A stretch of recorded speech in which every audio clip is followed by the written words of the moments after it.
Hello, welcome to my channel. I hope you're having a wonderful day. I'll be your host today, Miss Noir. Feel free to like and subscribe if you enjoy this content. Please share your thoughts and opinions with me in the comment section below. Today we will be exploring a Reddit post and seeing where it takes us. So sit back, relax, and enjoy. In honor of Halloween this year, we have a Reddit post from r/ProRevenge by Called in the 90s, who writes, "A lawyer's pro-revenge on a landlord. Landlords are assholes, generally speaking. Everyone knows that. But if you think residential landlords are bad, they're nothing compared to commercial landlords. Landlords of commercial buildings are some of the cruelest, nastiest people I've ever come across. This revenge tale is about a commercial landlord and how I dealt with him. Back in the 90s, sometimes I'd go for lunch at this restaurant in the basement of our building.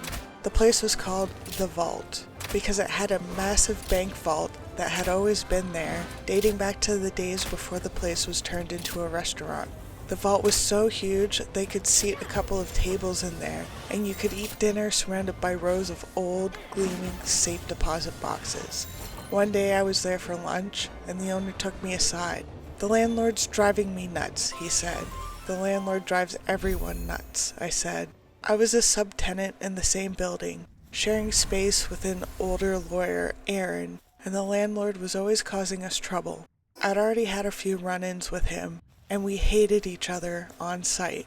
In most jurisdictions, commercial landlords don't need court orders to get you out if you're late with rent.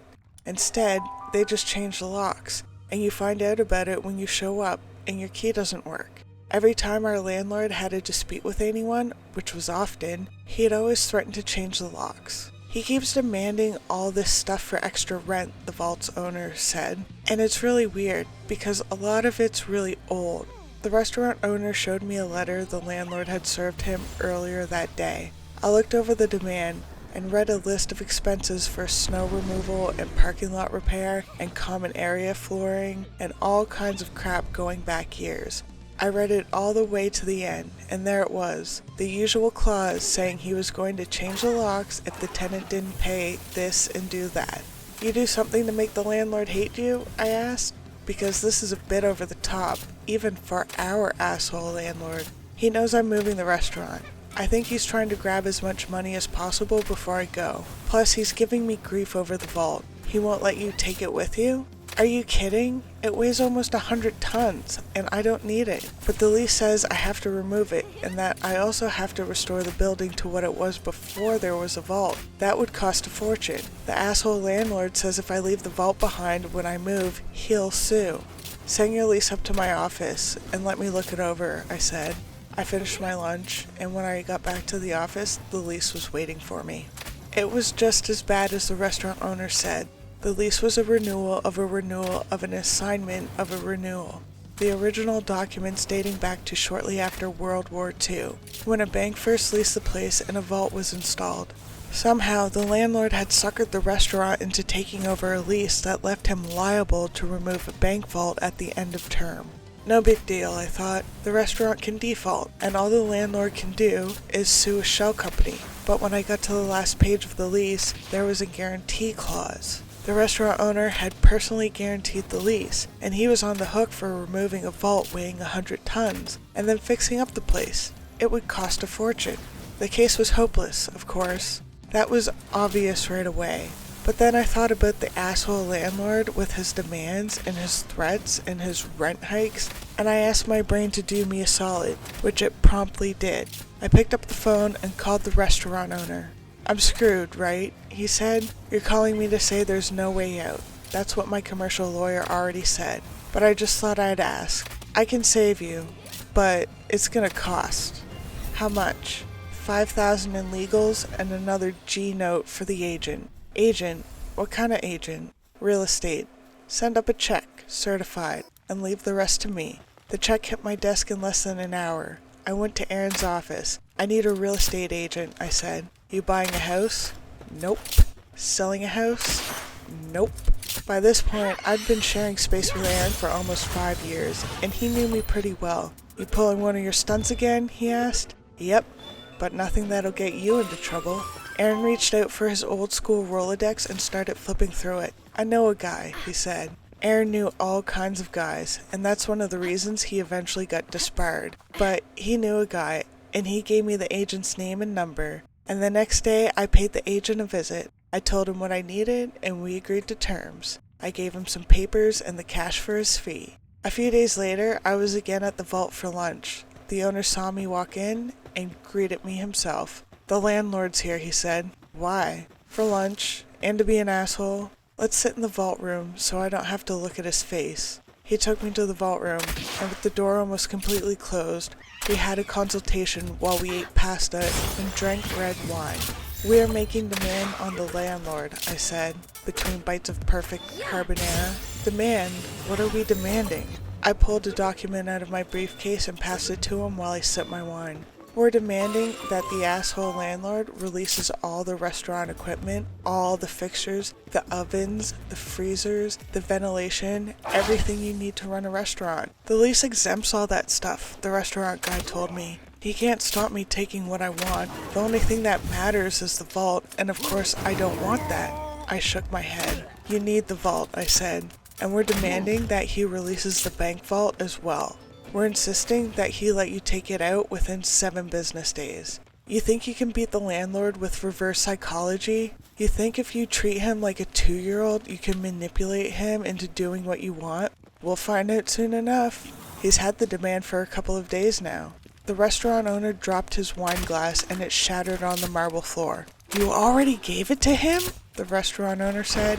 He got up, swung open the vault door, and called for the waiter to clean up the mess. "Let's see what the landlord has to say," I told him, and we walked over to the landlord's table. The landlord was a big, beefy man with a big appetite. He sat alone eating a rack of lamb wolfishly with his hands. "My client needs an answer today," I said. The landlord looked up at me as he chewed noisily. "I'm the vault's lawyer," I said. "I gave you a demand the other day. My client needs an answer right now. He needs the vault for a new place, and he's got to make arrangements." "Your client can forget about the bank vault," he said, wiping his massive greasy hands on an already soiled napkin. "But you can't do that," I said. My shock was feigned, but the restaurant owner's jaw dropped for real. The landlord laughed at us. "I'm the landlord. I can do what I want." "I'm gonna need that in writing, because my client might sue," I said. "Sue all you like," the landlord told me. "Sue till you're blue in the face." He told me that I'd have a formal response by day's end, and then he told me to go away and let him finish his lunch. When the letter arrived from the landlord, claiming ownership over the bank vault, I brought it downstairs and showed it to my client. "How the hell did you do that?" "Trade secret," I said. The following month, the restaurant moved out and the place was empty, and that was too bad, because I had always liked eating at the vault. Now the restaurant was in a new location 20 minutes away. They called the new place the Vault, and they preserved the vibe of the old place. It was very similar, except they didn't have the bank vault. The bank vault, all 100 tons of it, was where it had always been, in the basement of the building where I rented space. I showed up for work a little after that, and Aaron collared me. "The landlord's looking for you," he said. "Oh yeah? What about?" "He's really angry. He said his deal fell through." "Deal?" "He was supposed to rent the place downstairs to a new tenant, a bank or credit union or something like that. They were supposed to come in to sign a lease, but they didn't show up." "And what's that got to do with me?" I said to Aaron. And I said the same thing again to the landlord when he managed to track me down a couple of days later. "I know you were behind this," he said, his jowls quivering. "I know it was you. That offer from the agent, it was BS. Just a trick to make me keep the vault so that your client could sneak out of the place and leave that bank vault behind. I'm gonna sue. If you're looking for counsel, I think I'm going to have to declare a conflict. I'm gonna sue the restaurant and that agent, and I'm gonna sue you." He stormed off. But the landlord didn't sue. Of course he didn't. He didn't have a contract to sue on, only a vague letter of intent that I'd drafted, enough to hook a greedy landlord who was used to having his way. The offer he received was non-binding, and capable of acceptance without the signing of a formal lease, which of course never got signed.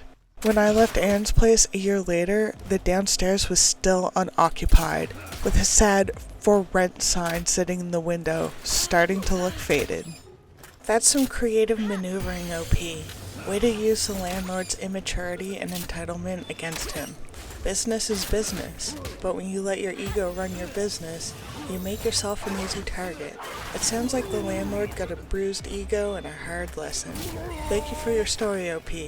Take care. Instead of a joke of the day, we have a one-liner of the day today by Svenjelska 1990, who writes, "I've not spoken to my wife for years. I don't want to interrupt her." Quote it to Rodney Dangerfield. That's a good one, Svenjelska 1990. Thank you for that. Thank you for joining me for this Halloween episode. Don't forget to like, subscribe, and comment, and I'll see you next time. I'm Miss Noir. Have a good day.